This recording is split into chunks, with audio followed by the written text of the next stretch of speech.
Hi guys, ito yung kawa.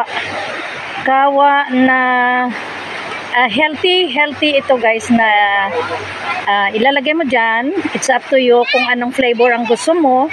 Gusto mo yung coffee. Yung kay madam is milk.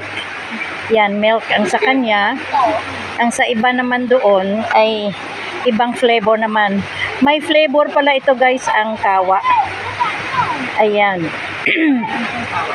Na natutuwa sila oh. They're enjoying. Yeah. Very beautiful. Yes. Ayan naman sa kanya. Anong flavor sa yoga? Coffee. Ayan, coffee ang sa kanya.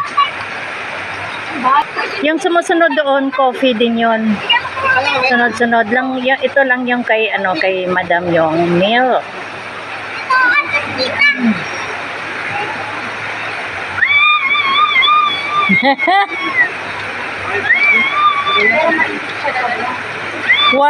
warm yung guys, warm yung water. So nakakaano talaga sa body mo.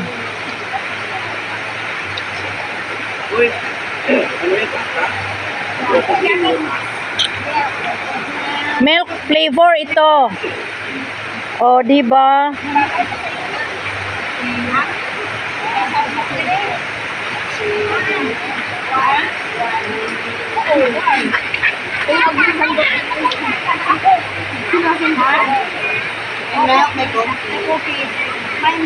Ito guys yung nila dito sa kawa. Ito yung inaano nila. Ito yung kung baga pinaka the best na nila yung kawa. No, mayroon pa palang kawa so. Ayan guys. Ito guys yung kawa. Yung kawa na mayroon siyang panggatong sa baba. Ayan. Panggatong yan, ginagatungan nila. Tapos ayun. Pero hindi ito guys hindi ito yung lubluban nyo.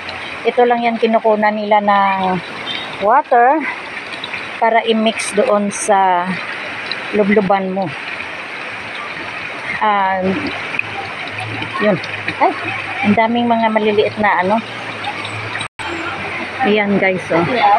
Ayan ang flavor ng kawa. Ayan. Flavor 599. Pag senior ka, mayroon kang discount. Yun. Ito siya guys. Thank you for watching.